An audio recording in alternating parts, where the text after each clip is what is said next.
and welcome back to the More Than Words podcast, where we go behind the stories to talk about the beautiful and sometimes messy world of romance. I'm your host, Dakota Willink, USA Today bestselling author of Dark Billionaire Romance. And in today's episode, we are going to talk about writing boldly, unapologetically, and without watering ourselves down for anyone.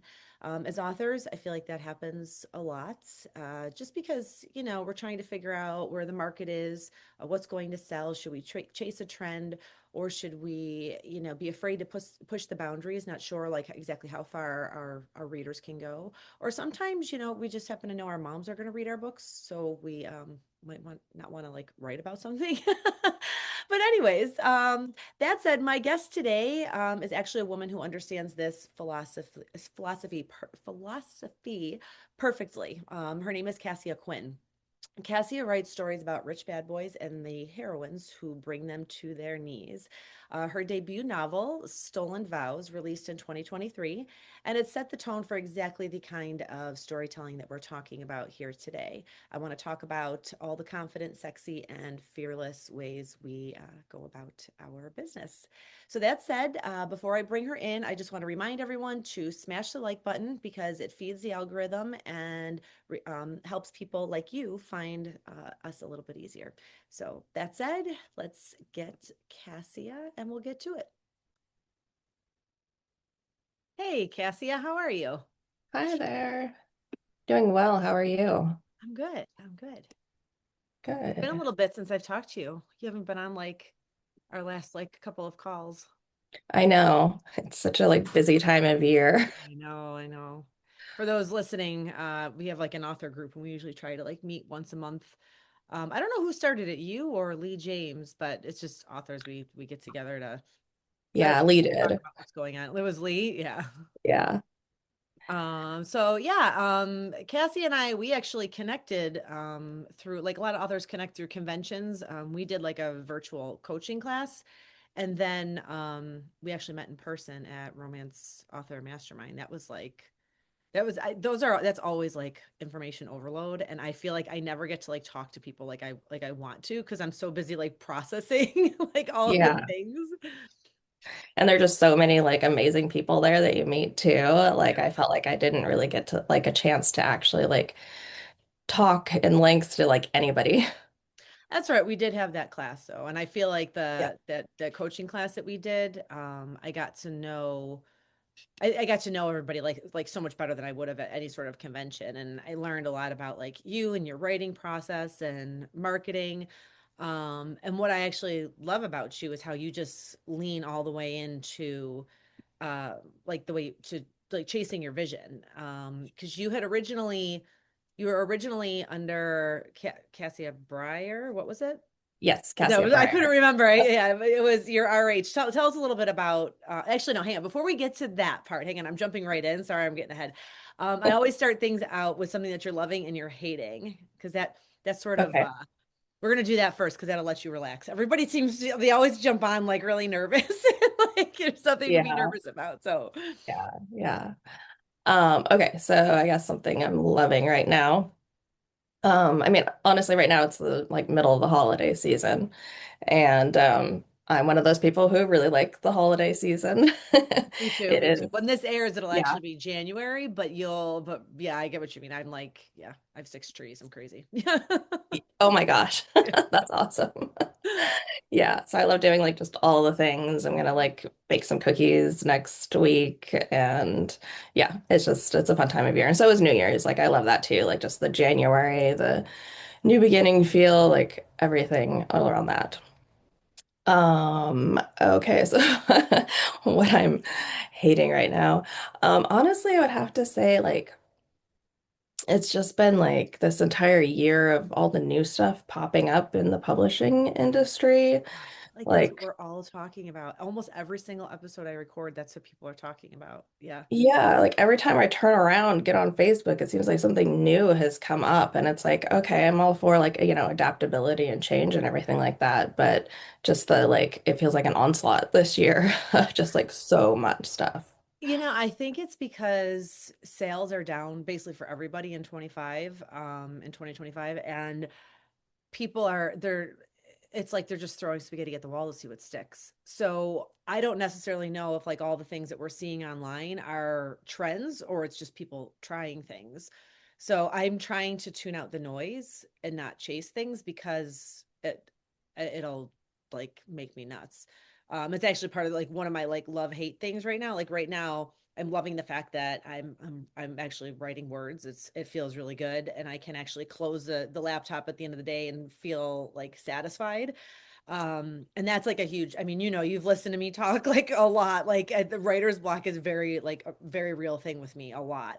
So Yeah. that's what I'm loving right now. That for the past like month, I've been able to close the laptop with satisfaction, saying I got something done That's today. so fantastic. But what I do hate is that when everyone in my house seems to need something when I'm trying to write. So especially now because we're doing like a kitchen remodel and it's like, oh my God, like everything is just everywhere and it's been a lot. So Oh, that sounds like a lot. Yeah. yeah, it never ends, but it needed to get done. Lowe's, my husband works for Lowe's and they had like a really good like 7-year interest-free financing thing. I'm like, okay, well, we weren't going to do the kitchen for a couple of years, but I guess we're going to do it now. I mean, you can't beat 7% zero interest for 7 years. So like we Yeah. jumped on it a little bit early than we were originally going to. So Oh, that's fantastic. Yeah, I'm always like doing house remodel stuff around here too. So I totally understand where you're at right now. well, and plus my husband, he's very handy. Like he can fix Mine too. like when he can't fix something, I get really mad. I'm like, what do you mean you can't fix it? My kids and I were just having this conversation the other day about something, and something about he was gonna do like some like he was going to create like a pulley because he had to bring something down the stairs. And I'm like, what? He's like, well, how do you think I moved the shed? And I'm like, I don't know. I just told you to build something and you just do it. I don't ask the process. Like I could sketch it out, draw it and say, okay, make this. And he does it. I remember we had a hot tub one time, and the electric panel broke and he couldn't fix it. And we actually had to call somebody. I was like, what? I'm like, and it was so expensive to pay people to like fix your Oh, yeah. things. Yeah. Like, I'm so used to just like doing it, like him just fixing everything. So then when I have to pay somebody, it's crazy. Um, but So anyway, true. so all right, well, let's get into the all the book stuff. Yeah. So we tend to both of us rewrite like heroes that don't like to behave. Some readers love cinnamon roll heroes, but a lot of them love the bad boys. Why do you think that the good boys or the good men aren't always as interesting as the bad boys? I mean, personally, for me, I think it's like I like the good boys in real life, but I Mhm. like the bad boys in my fiction. Mhm. And writing it, I actually just love the like redemption arcs or the like it's only her that he's, a good bad boy, just that kind of thing. That is true. So many like I can't tell you like how many things I've seen like speculated online. People think that because authors are writing about it, this is what we want in real life. And it's like, no, no, no, we don't. we no.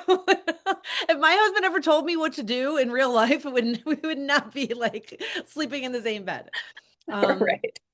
but So well, so why do you think that readers are so quick to forgive like our bad boys? Oh, I mean, I think it's the whole like living vicariously and kind of through, those things. So it's kind of like being able to like explore or have something that you want in fiction and it's fun. Mhm. I mean, those bad boys can like just pretty much do anything and you can be like appalled by them, but in the end that it's going to be the happily ever after and he's going to make the heroine happy. Yep. So, yeah, I just think it's a whole mix of things. Like they've had a different ending. I don't think readers would be quite so happy about bad boy books. That's true. That's very true. But happily ever after makes the romance, despite the debate that's always online, I feel like. Oh my gosh. Yeah, don't I even don't get me know why started this on is a that. discussion. I'm like, in order for it to be a romance, it has to have a happily ever after. If it doesn't, Yeah, it's not a romance. But exactly. I'm like, I will die very on that easy. hill. Um, well, with those bad boys, I don't know about you, but I love to write heroines who know what they want. They're unapologetic.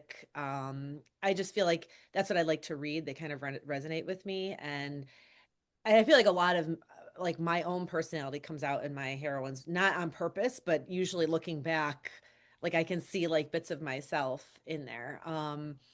Would you describe your heroines who like as, I don't know, like characters who don't need permission, or are they more, how would you My describe hair, like your ladies? my ladies, actually, I just kind of like recently realized that my heroines, like there's a growth process through my books for them. Like they often start out like maybe not knowing what they want Mhm. or trying to fit in or being good girls and following all the rules kind of thing. And I actually use my bad boy heroes as kind of like the tipping point or the catalyst for my heroines to finally like have enough and actually like find their strength and find out what they want and move toward that and kind of move into that much stronger position. Mhm. And so in every single one of my books, it's like a theme where Mhm. it's the hero is finally the point that like pushes them over the edge into like finding their own strength. I actually find that to be a lot of fun to write. The trilogy I'm writing now, the one that's been giving me so much trouble for like the past like couple of years. Yeah. I finally figured out who the heroine is, right? So once I got through book one, I'm like, okay, this is who she is. She's always been like that good girl who followed the rules, did all the things. Well, now all this tragedy has like come about her, and she now needs to find herself, and she needs to find her strength. And that's what's making me love her, like that, that arc, like her story. Yeah. Because I think it is important. So like even though like we love like the possessive men in our books, I think it's also really important that our girls have agency, especially in dark and billionaire romance. Yeah. It's sometimes it's kind of hard, I feel like, to find a balance between that feisty heroine and the alpha hero. I don't know. What do you think? I don't know. I feel like it's sometimes like the reason why I say it's hard is because I actually have readers who have said, "Oh, that like the heroine, she's whiny. I don't like." And I'm like, no, she's a fighter. She's not just gonna be like, okay, you know. Um, I don't know. How do you find that balance between that feisty heroine and the alpha hero? Um, yeah, I mean, I agree that it's tricky. Because yeah, especially when she starts out like not having, like you said, a lot of agency. And so that arc to like find herself. Um, and I think like actually when they start out, that's where you get a lot of the imbalance, where the power dynamics, especially between them, Mhm. like the hero is just like basically has it all and she doesn't have any. And so it's kind of like this thing is like the story goes along, and she finds more of herself, that they become more and more equals, kind of in their power. And then oftentimes by the end, I mean, I would say, they're equals, but also like he will do anything for her. So in some ways, the power dynamic is totally switched like the opposite direction, which Yeah. I kind of love writing about that too. So where she literally brings him to his knees. I had started to say in the beginning of the recording that Cassia Breyer. I couldn't remember because I've only known you as like Cassia Quinn. I Yeah. never knew you to be like under the Breyer name. So that's your other pen name, and you have that was RH. You said, right? Yep. So even though you're not publishing under that name anymore, what made you start there? Um, okay, so we have to actually back up before that pen name. Okay, yeah, no, tell us your story. Tell us like who you are, like because I Yeah, didn't even know you so had somebody before that. So yeah, so I have a pen name before that that was actually I published just two books in like 2018 that were YA, and it was paranormal YA, but I oh, you know very what? I think I very did know that. I don't know the name though, but I did know about that. Yeah. yeah, that no, that pen name is non-existent anymore, and I took those books down. Mhm. But it just turned out like as I enjoyed reading that genre at the time. But when I started writing in it, there kind of slipped in like way too much cussing and sex to actually be YA. So I was like, this is just not working for me at all. So I kind of started reading more broadly and looking at other stuff. And at that time, the Academy trope was really, really hot. And it Oh, seemed to be a lot of like Reverse Harem or Why Choose Academy books. So I kind of got like sucked into reading those and I thought they were so much fun. And mhm. I was like, okay, well, what if I write this? This has like plenty of interesting and fun, spicy stuff in it. And so Yeah, that's how I got it's hooked into something that. you said made me think. You said the reverse harem why choose. I missed that transition. All of a sudden everybody was talking about why choose. I'm going, what's why choose? How Yeah. when did that switch from reverse harem to like why choose and like I don't know. I want to say like maybe 2021. yeah, but Mid. do you know why it made the switch? Did Oh, it just suddenly happen? I was like all of a sudden no. I'm like, what are you talking about? What's why choose? Like There was a lot of stuff coming up around like cultural appropriation. oh, Um, but everyone was very confused about like that, like if it had to do with like Middle East harems, or there's apparently also oh, like a whole thing of like I think it was Japanese anime. I could be wrong, could be Korean or something like that. But anyway, that had a lot of like harem romance. And so in America, people were talking about just kind of like not wanting to use that word anymore. And so I okay. switched over to White Shoes. Unfortunately, I don't think it really like a lot of people were really confused by it. And I think it's kind of brought a lot of confusion into that particular Yeah. trope. Yeah. Yeah. Yeah. So anyways, okay, so when you went into the reverse harem or wide shoes, you like got continue on. Sorry. It was just something that I always wondered, why did we make that switch? So you just clarified that and I Yeah. didn't want to forget to ask. So go Yeah. ahead. No worries. Yeah. So I wrote an Academy series Mhm. as my debut on the Briar pen name.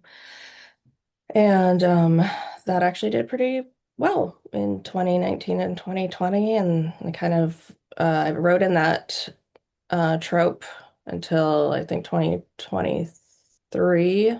Mhm. So I have two completed um, reverse harem paranormal romances and a couple of standalones. And then I did write one contemporary because I don't know why I was just like that was also, I guess, part of the whole like discovery process as a writer of just realizing that I liked reading paranormal more than I actually liked writing it. Yeah. And even like my voice and tone and everything for my writing fit contemporary better. Mhm. So that was kind of the switch over there. And then in 2023, I also was kind of like burned out, I would say.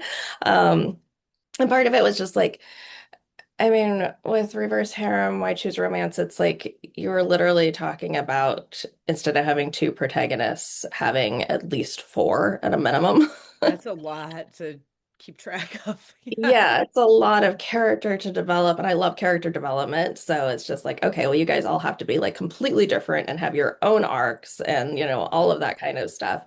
And so at that point, after 11, 12 books, whatever it was, I was just like, okay, I'm a little burnt out on this. Definitely want to take a break. And that's when I started my Cassia Quinn pen name Mhm. and went for the Mafia Dark Billionaire MF romance, which I'm very, very happy with that.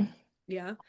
I know, I remember when you started all of that, but we have a lot of authors that listen, not just readers. Okay. So for you, you've pivoted multiple times, and Cassia Quinn, this is where you found your voice. This is where you want to be now. How Yeah. did you launch that? Like, if you could just kind of give a brief overview and what that looked like. Well, actually, I think we met like during the time when I Hmm. was launching it Hmm. Yeah. through the mastermind. Um, and yeah, I would say I probably thought about it honestly for like a year and a half before Mhm. actually doing anything with it. Because I was like terrified to move into a new pen name, new genre, feel like you're completely starting over. Nobody knows who you are, you know. No newsletter list, no fans, like no following, nothing. Yeah. Um, and I honestly I did pretty much like have a soft launch with that pen name. Like I wasn't really pushing hard, but with the basically I was building myself like a good foundation under it as far as like researching what niche I wanted to actually publish in. And the fact that I went into Mafia Dark Billionaires not by accident. The Yeah. fact that I'm writing interconnected standalones is not by accident. Yeah, just everything from tropes to word counts to everything is like very deliberate. And so I set that foundation for myself before launching. And then, yeah, kind of released my first book under that pen name in, I think it was October, November of 2023. Stolen Vows, right? Stolen Vows, yeah, is Yes. the first book in that series. The branding on it is very sharp. I've always Thank you. liked the branding on it. Looks really good. So I was gonna say I was gonna ask you something. I don't remember. Um, oh, I know. Because when you were saying like you had like a new audience, I always find this interesting because I've heard like multiple people like say talk about it like in two different ways. Like the Piper Rain, they did it a little bit differently. Lee James is going to be doing something. And we kind of were having this debate on how it should be done. If you should launch a completely new pen name, keep it completely separate. Don't tell your audience that you have this other person out there. Or do it in a way like Piper Rain, they were open. They said Piper Rain, we're writing as P Rain when they did the dark romance that they basically killed. They're like, we're done. We're not doing that anymore. But they had a separate newsletter, a separate everything. And I always think to myself when I look at all that extra work that a lot of people put into having two pen names, because I've often toyed with going into a different genre because like I'm known for my dark billionaires, but I don't, or dark-ish, I say. It's because I feel like Same. dark is so subjective depending on the reader. So dark-ish, dark Yeah. 5 years ago, not like, you know, Catcher in the or what is it, Blackbird in the what is it Butcher and the Butcher and Blackbird. Blackbird. Yeah, like that's like really dark. So no, not quite like that. um but yeah, so if I'm gonna do another pen name, I probably would say Dakota Willink writing as, and I would just make it clear to my readers, like my dark billionaires are here, and if you want whatever, because I really want to go into like thriller suspense with maybe a romance element, but I don't want to be married to a happily ever after. I kind of want to just do what I want to do with it. Mhm. But at least capitalize on the audience because I feel like we're by doing all this stuff separate, we're assuming that our readers don't read multiple things. And I don't know about you, but I don't just read romance books. In fact, I read more of other genres than I do romance, especially now that I'm well, I can't even say especially now that I'm an author because even before I started writing, I was reading a ton of historical fiction, like Kate Quinn, Stephen Saylor, or Ken Follett. Like you can't get any further from romance than Ken Follett. Um, but I was also reading Sylvia Day and Sherilyn Kenyon, and I just kind of just I read Game of Thrones. I was picking up everything. I was like a voracious reader, and I think there's probably a lot of our readers that are like that too. And by assuming they're just not going to be interested, I feel like we're doing them a disservice. I feel like as long as we're making a clear distinction, why do we have to have two newsletters? That's fine. Just have one and just make sure that they know what's going on. Or if you say you don't want any of my romance stuff, you only want this one, subscribe here. And then you can kind of just put them in a funnel through your thing, but it's not an extra thing you're maintaining.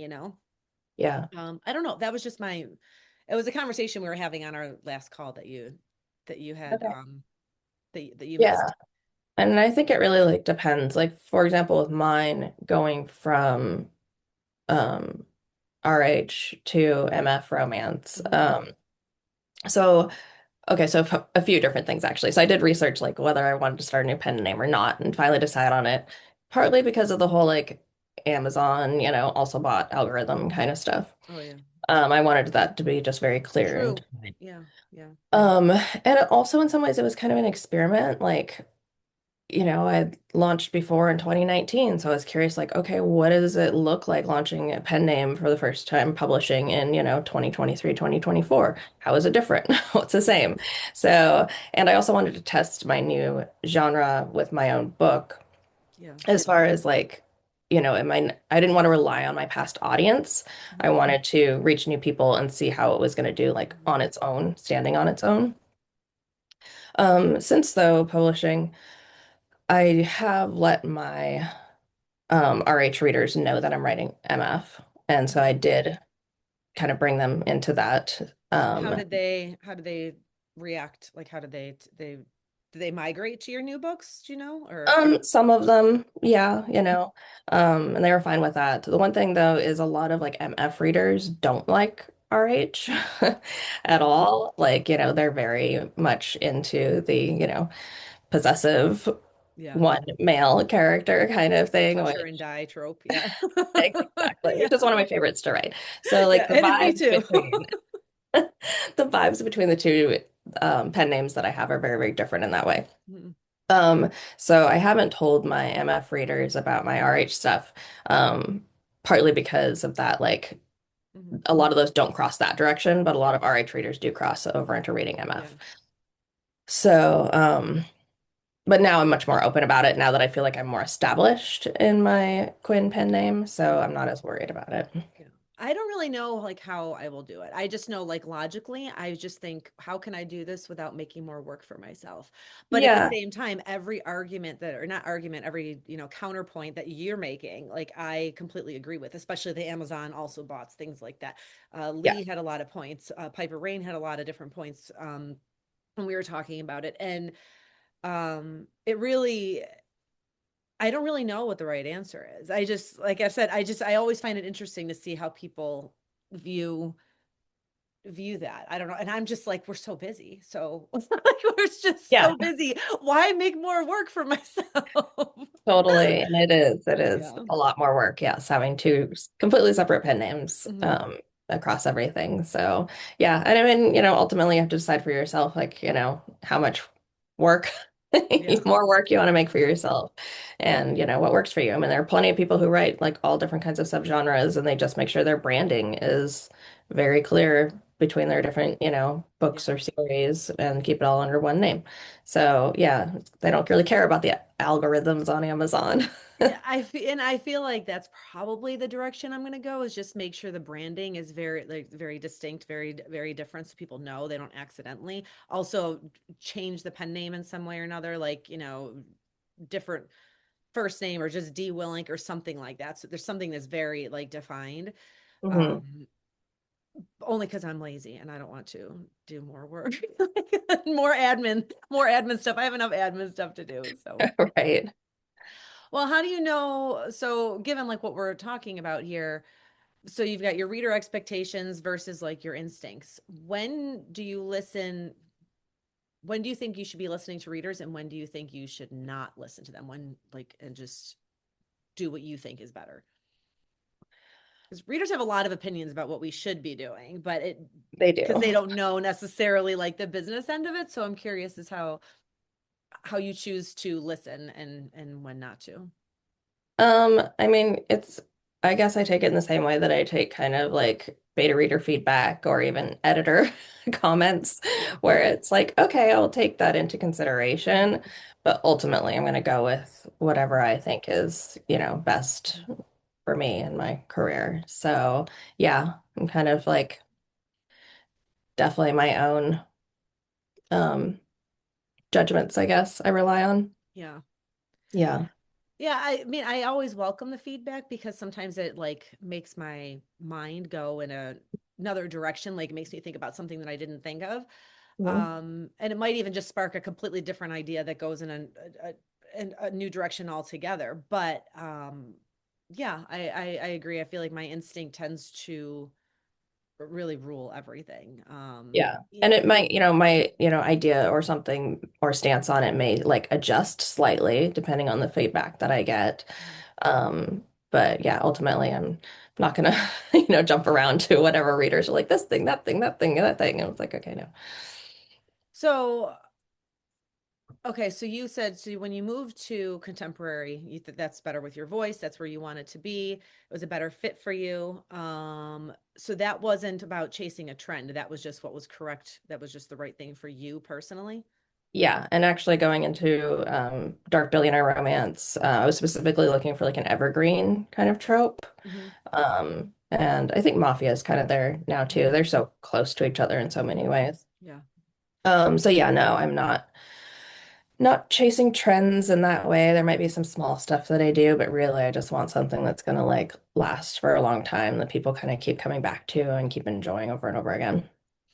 I agree with that, the evergreen trope. That's why I like the billionaires that I can bring in, maybe like some crime family, like different things like that, but always kind of stick with that overall. Like you said, there's a lot Mhm. of cross between mafia, crime, billionaire, and even just even some dark, depending on what it is in dark Mhm. romance. But um, I did decide I was going to do something different one time, and I went more contemporary, and it was ended up being three books, but it was originally just written as a duet, and I went like new adult small town, like, and then they got a second chance, like in like there was no billionaires.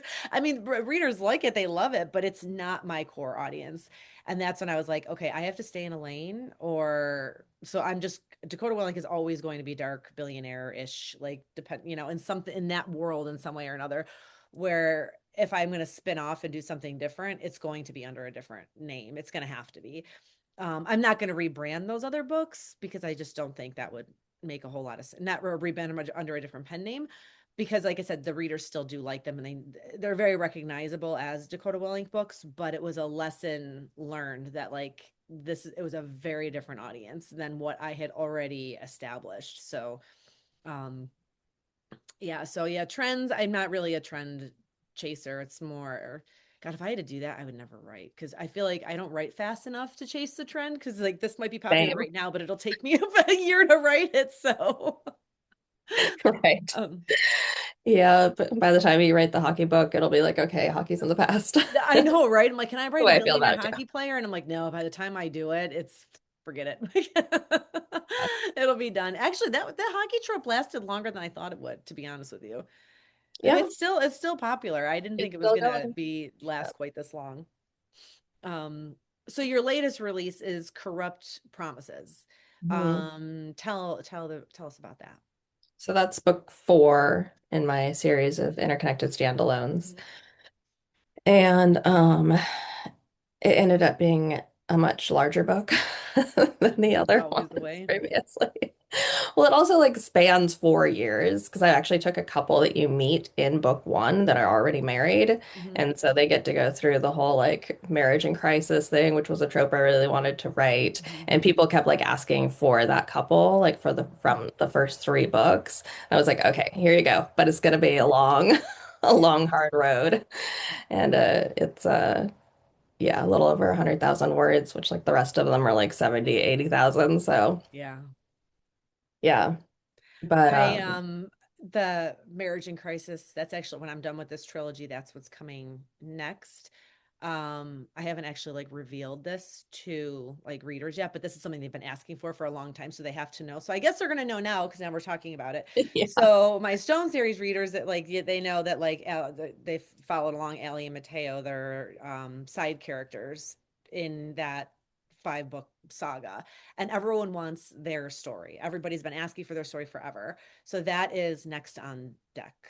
It's actually being pitched to publishers right now, but we'll see. I'm not Nice. waiting for them because I know readers want it, and I'm not going to make them wait longer than they need to. So we'll see. I don't know, but yeah. So that's that. I can't get their story out of my head like right now. So I'm very excited to actually to write that one. So I know for sure I'm not going to deviate. That one will be next. Yeah, so that's kind of a good example of like when you do follow like what your readers want, you know? It's Yeah. the same thing with this couple that they've been like wanting since the beginning. I'm like, okay, I hear you. We're gonna Yeah. do this. But I feel like I set them up because I always wanted to write their story anyways. So even if readers weren't asking for it, I probably would have written it because Hmm. I really developed them. Like they were not just kind of like over there. They were very involved in the story in every single book, Nice. from like start to finish in all 5 books. So So you did it um, on purpose. yeah, it was, and that's just it, because I don't have to come up with new characters and new personalities, because for me, that's the hardest thing to do. Like I usually have the plot first, and then once I figure out what my plot is, I have to figure out who the people are going to be, like who their personalities are to make this plot happen. And that's the hardest part of writing for me. And now I already have them. So the story, now I just gotta like finish their story is all I have to do. So That's Um, really cool. so speaking of corrupt promises, we are doing a giveaway, and I'm going to do a copy of Take Me Under, and Cassia has a copy of Corrupt Promises. The link for the giveaway is going to be in the YouTube description, so you can go and check that out there. I do have a bunch of reader questions that were submitted. If you're signed up for our newsletter, I always send out a little like questionnaire form where people can submit questions for the upcoming guests on the show. And a whole bunch of people sent in some things. So before we get to that, I just want to remind everybody to hit the like button so that it feeds the algorithm and shows this content to more people like you. Let's see, we got to stay relevant, right? So always at the mercy of an algorithm. It's actually one of my biggest like pet peeves, algorithms. I wish they would just go back to like showing everything in order. Remember when Facebook you should just log in and you would scroll and you'd be like, okay, and then you'd get to like the last post that you saw from like yesterday and you're all caught up for the day. Now you got like suggested for you, like follow this. I'm like, no, I just want to see my friends in order and that's it.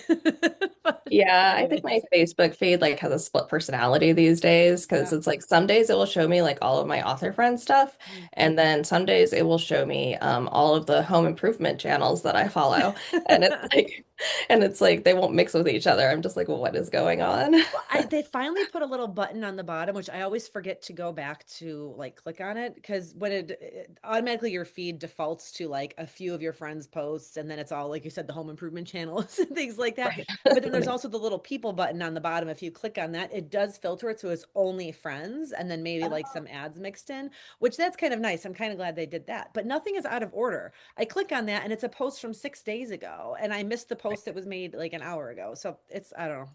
Again, the algorithm. Yeah. algorithms. But anyways, all right. So let's get to the reader questions. They're either submitted for both of us or one or the other. So we'll just go down the Okay. line. This one is for Cassia. This is from Ashley in Charleston, South Carolina. She wants to know what inspired Stolen Vows, and did you always know that it was going to be a dark romance book? Like we kind of talked about that. Yeah, so yes, I always knew it was going to be a dark romance book because like that is where I'm at. Like my soul is dark Right, romance. right. I can't actually imagine writing anything particularly lighter. It's just like not me at all. Um, and Stolen Vows was actually I wrote a short story that I was going to put in an anthology first, Mhm. and it just kind of had like the setup in there about like this daughter and her father's business partner and kind of him stealing her away. And so like that's the setup of it. And then I liked it so much that I actually decided to make it my first book in the series and expanded on the storyline and added some more stuff into it. And the whole part of like him stealing her away from her like current fiance at their engagement party. I just loved that opening. So I just went from there. That's fun. That's a lot of fun. Yeah. So this one's for both of us, although I'm not quite sure what she means with this question, so we'll Okay. see what you think. This is from Lauren in Irvine, California. She said, "Do you ever worry about backlash when writing romance?" I'm not really sure what she means by backlash. I don't know if she means like the topics we're writing about or the criticism, maybe the criticism, like if readers don't like it, maybe. I don't know. I'm not sure. What do you think? I think I would interpret it as maybe like the topics that we write about, especially in darker romance, that a lot Mhm. of people um you know a lot of them I mean you've seen the stuff going around online Yeah. about how, oh people Yeah. want this in real life and it's just like Yeah. no No. we don't Mhm. nobody does Yeah. um, so I mean, personally, no, I don't really worry about it, but I also think that part of the reason I don't worry about it is because the dark romance community is so like kind of big and strong. It's not like I'm writing out on like some fringe thing by myself. Yeah. Yeah. So I feel like it's kind of like a strengths and numbers Mhm. kind of thing. What about you?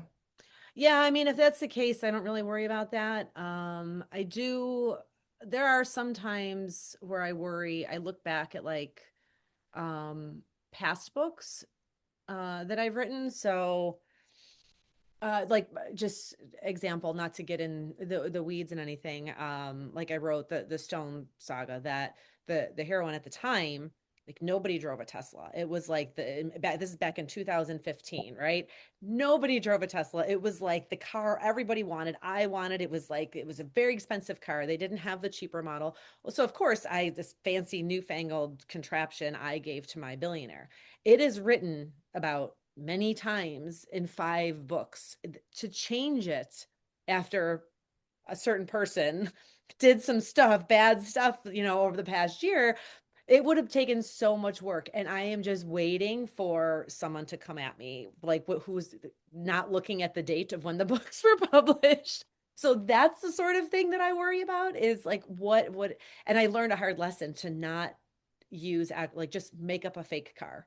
Don't actually use name brands because there's always going to be somebody at some point in time that is going to do something that's unpopular. And I mean, just look at like J.K. Rowling. I love her books, and nobody's ever gonna like take the Harry Potter world away from me. I love it, but she is doing some problematic stuff, and it's offensive to a lot of people. So I'm glad I've never made like Harry Potter references in my books because of, saying stuff like that or Star Wars. I actually have made Star Wars references in my books. What if George Lucas does something that he's not, that's like offensive to people? So I feel like I've learned some lessons to not like use like real things because of that. So, um, but okay. So then, so yeah, so backlash, I hope that answers the question that was asked. This one is this one's from Megan O from Worcester, Massachusetts. She said, "What trope is your favorite to write?" Go ahead. Oh, it's so hard. I definitely love like kind of the enemies to lovers, hate to love Mhm. um trope. I would say that's pretty much a consistent one in every single one of my books at the beginning. The one we actually mentioned it earlier, the touch her and die trope. Like that's like that one is all like even it doesn't matter if it's not billionaire. That's my heroes are like that, like in all of the books anyway. So actually, there's only one that's not. Sound of Silence. He's definitely a super cinnamon roll hero. He's the only one that's like that. Oh. And we have Nicole from El Paso, Texas. She says, do you outline your books or do you let the characters take the lead? Good question. Go ahead. I I'm a don't know your maker. process on this. I know I'm a total pantser. I'll just say that there's no outline. Characters just take me wherever. Yeah, I'm a total major outliner. Like I will sit with a book and outline it, and actually outline in Scrivener, in the notes section off to the side. Mhm. So I have chapter by chapter like notes of like every scene that happens in the book. Um, yeah. So yeah. I lost 30% of a book in Scrivener before, and I will never use it again because of Oh that. no. I'm just sticking to Word. Like it's a lot of words I wrote. I was able to recover some of them because I had put them into a Word document because I was sending them off to somebody. But now I'm afraid to use Scrivener because I lost so much with that Oh, not program. And good. I don't know how it happened. I never was able to get it back. Yeah. That's so weird. Yeah, I'm like a backup crazy person because I have also lost a part of a manuscript before. I think it was on like some online writing thing. So I won't use online writing programs anymore. Yeah. Like I have to be on my computer. But I have like 2 or 3 different backup sources that I back up my entire computer to. So like one of them will come through. Are you a Mac user? Yes. Yeah. So that's actually why I have a Mac because before I published and I was first writing, I had written, oh God, it was maybe 35,000 words. It was a lot. This is when I was writing my very first book. Nobody knew I was writing, not my husband, nobody. I was just kind of doing it. And I was on Samsung and I got the green screen, like or the blue screen, like whatever that was, Screen of blue death. screen, yeah, whatever. It just I couldn't get it on. So I had a part of the book that I had emailed to myself. But it was only like 15,000 words. It was like half of what I had actually written. So I lost all these words. I was so mad. And at the time, cloud technology was fairly new and Apple was the only one that had it. So here I am in 2014. I'm going to the Mac store and I called my husband. I'm like, so I'm like, I need to get a new computer. The computer is dead. He's like, okay. And I'm like, so I'm at the Mac store. I'm going to spend $1,000 on a computer. And he's like, what? Like, I thought he was going to kill me. But then I was like, and he's like, why? He's like, why don't you? He's thinking, why can't I just go get another $300 like Samsung or whatever? And Yeah. then that's when I finally had to tell him like what I was doing. And I said, I don't want to lose my work anymore because of these other machines. I go, I want something that's going to back up to the cloud. And he's like, what's the cloud? And he could never, oh my God, it took him years. It's going to kill me for publicly saying this. He could not, it might have been not until even like last year where he finally was able to wrap his head around the concept of the cloud. He's like, well, it's got to go. Like he just thought, like, I don't know what he thought. He just couldn't, he could not understand the cloud. But I tried to explain this to him like way back when, and in ways that I didn't know how to explain it because I didn't even fully understand it back then. Hmm. But he never says no to me, so I got my MacBook, and I've never lost words again. Well, until Scrivener, and then I just learned. I'm like, okay, like just stick to what I know that always backs up. So, um, Yeah. yeah. So, okay. So outline, nope, we did that one. I've got one more here. This is from Hannah in Oregon. She said, what advice would you give to authors afraid to write dark romance? Afraid to write dark Yeah, romance. if you're any author who's afraid to write it. I wonder what would make them afraid. Um, Yeah, I don't know. I mean, I would definitely like find other dark romance authors mhm, and connect with them. So connecting with your community, definitely. mhm. And then, um, I mean, a lot of people talk about like on the opposing side, it's like, okay, is it like actually like harmful to people in any way? Um, but I think just making sure, it's fiction, real fiction, Yeah, yeah, and uh, yeah, don't put anything illegal in there. You yeah, should be yeah. fine. But yeah, mostly just, connect with your community, connect with other dark romance authors, and And read it. Read a lot of it. yes, that too. Because you'll kind of learn. I feel like people will learn their boundaries then too. Yeah. Because there are some books where I use Pam Godwin as an example a lot because I love her writing. Her prose is beautiful.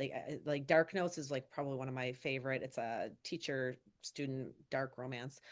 And I just did her Hills, or it's the one in Alaska, Shadows and Shivers. I forget what it's called. It's an Alaskan trilogy. It's very, very good. But there's other stuff like she did her Deliver series. It's way too dark for me. I can't. And that's when I learned, okay, this is my hard line. And so that's why I say read it because I think you learn a lot about yourself as like a person. Your reactions are going to be like, what many other readers' reactions are going to be. Yeah, and I think also like kind of on that line, is like people, finding their limits and that kind of thing, is really like making sure you have that good trigger warning list. Oh, I know yeah. some people hate them, but for readers that like, have been around and they know like they can only do certain things, it's like having a really, really good detailed trigger warning list, I think really helps um readers with your book. How do you handle that? I'm curious. This is my own question because I personally don't like detailed trigger warnings because I feel like it reveals too much about the book, but I understand the importance of them. So I have two books with a trigger warning. I don't have them. But I have them written on Amazon, and then I have them written in the first page of the book when you're reading. But they're pretty generic. Like The Sound of Silence, it has a trigger warning. It says that this book deals with domestic violence and abuse. Reader discretion, blah blah blah. And then the other one was pregnancy loss, and I put that in there because I knew like if like my girlfriend, who actually that book is sort of like loosely based on, her story was trying to get pregnant and whatnot. I know if she accidentally picked up that book, she would have been devastated. So I had to put like this book deals with infertility and pregnancy loss, reader discretion, advised and whatnot. But that's it. That's all I've done. But I know some authors that put huge lists on their website or they list it on Amazon. I what do you do? Like what is the So I put in the like front page of the book. Mhm, I figured like on its own page, so that way it's really easy for people who just want to skip it, can mhm. skip it. And I also like I put a pretty complete list, but of kind of like the big highlights kind of things like you're talking about, and then do point people to my website. My website is where I have like all the minutia trigger warning kind of Yeah. potentials you can possibly come up with. Um, How and dark do you so go? 'Cause I haven't read you. It's literally just a time thing, not because I don't want to. I just honestly, it's probably like your level of like, darkish romance. Oh, I really? mean, And you there still is have like, lots of triggers? Do you like them yeah, all? Really? yeah, I mean, there's stuff in there. Like, I do have one that deals with infertility issues and that kind of Mhm. stuff. There's a pregnancy loss one and one the other one. My book three is actually the one that's kind of like the darkest. It's like Grumpy Sunshine. And on the outside it doesn't seem the darkest, but that one has a lot of like SA and child previous stuff in it. So that one's like, yeah, I definitely want to give people those warnings. So Yeah, mostly I'm like not giving, no, I'm just, yeah, because even like Trust Fall, like I have, he had a traumatic childhood and he has the flashbacks to terrible things that happened when he was young. And I don't, there's no trigger warning on it. Maybe I should. I don't know how I'm thinking about it, but I haven't had anybody like complain. Um, is what I do get people complaining about is that I should have told them in the blurb that it was a cliffhanger. I'm like, what? So 3 stars because it has a cliffhanger. I'm like, well, it's a trilogy. Like it literally, if it doesn't say series, it says trilogy. So clearly it's one big connected stories, but yeah, but I don't know. So yeah. And yeah. all that stuff's changing too. I mean, years ago, like there were no trigger warnings in books. People Yeah. just Yeah. were like, all That's right, I'm true. along for the ride. And so now though that we have that, I think that people are kind of expecting more of that if there is any content in the book God, that when I could think back, potentially be I triggering. went from reading Sweet Valley High books to Flowers in the Attic, and there was no trigger warning on Flowers in the Attic. No. I was like, what is this? What is happening? Yeah. I was such a baby reading. Wow. This is, and then you wonder why I write dark romance. I was reading it at a very young age without even meaning to. It was a pretty cover. It was like a window with flowers on it. Do you remember that book cover? I'm gonna have to go look. Yes, I do actually. I know it looks so like sweet and nice, maybe. I'm pretty No. sure the other book was My Sweet Audrina. That was like the next, like, I mean, the titles of these books, I mean, come on, Flowers in the Attic. It sounds so nice, Yeah. not like a grandma poisoning brother and sister with arsenic while they're fooling around. Like, I mean, seriously, like, it's Yeah. crazy, but I haven't read that book. I mean, I read that when I was young and I still remember it so clearly. Talk about the impressions that like were left on me, like, at a young age. But Yeah. so. All right. So, before we go on to unpopular opinions, do you have any final thoughts that you want to share? Um, Not especially. No. I just hope things settle down in the industry. Let's just go with that. Yeah. Yep. For the new Yeah. year, that is my hope. I agree. Yeah. It's been, Everything just feels, 2025 was a challenge for sure. I'm hoping things start to reset a little bit. I think a lot of it has to do with it there.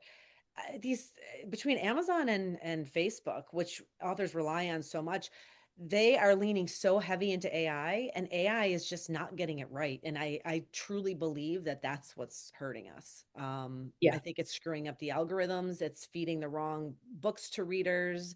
Facebook is not showing the ads to the right audiences. So I hope they get their AI nonsense figured out yeah, next year because yeah. I know my books and my audience better than AI ever will. And Really, that's part and of the problem, I I truly believe that. Yeah. think, is taking away control from the people. Hmm. It's Yeah. Like not a good thing. we're not stupid. We can think for ourselves. Yeah. Mhm. I worry that we're creating an entire generation of people that aren't going to know how to think critically. My son's a teacher, and these kids that are using AI for literally to write a paper, they don't know how to research. It's really crazy. It's kind of scary actually. So Yes, it is. hopefully we'll get some politicians that actually make laws to protect our youth because they need it. Um, all right, let's see. So, unpopular opinion. What's your unpopular opinion? Oh, that's a good question. All right, this may sound kind of random, actually. That's okay. It could be about anything. It doesn't have to be about books. It could be anything. Like, all right, we'll go with anything then. My unpopular opinion is that gin martinis are better than vodka martinis. I can honestly say I've never had a gin martini. I don't know if I like gin. Yeah, a lot of people don't. It's Yeah, I crazy like to martini. You me. know what's really good is a chocolate espresso martini, but don't drink them at night because the espresso is really strong and it'll keep you awake all night long. Good Happened to tips. me. Um, I'm going to say that the miscommunication trope is very realistic. So people who get mad about it, it's actually it really happens. Like my son gets very angry because I watch reruns of Friends all the time, and he's the whole Ross and Rachel thing makes him bananas because like the miscommunication. I'm like, but it really happens in real life. He's like, but it's so exaggerated. I'm like, because it's a fiction. Like, you know. So yeah, but I think the miscommunication trope is realistic, and but so many people don't. They think it's not. But Well, maybe that's actually why they hate it yeah, because it's yeah, like too maybe that's realistic. why. So, all right.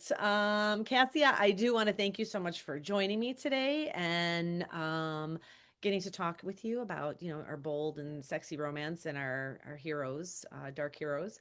To everyone listening, I just want to make sure that you remember to enter the giveaway and subscribe to the More Than Words newsletter so that you don't miss out on upcoming episodes. And then also, again, like and subscribe to feed those pesky algorithms. I think that's Thanks it. for having me. Yeah, thanks for being here. This was fun, and I will talk to you soon. We have our call set up like I don't know. I gotta look at the date. We have the next one like it's in our little Facebook group with our author Yeah, friends. So pretty sure I can actually make that one. Finally. so so we will talk soon. All Okay, right. sounds good. Bye. Bye. Hey everyone, thank you for tuning into the More Than Words podcast.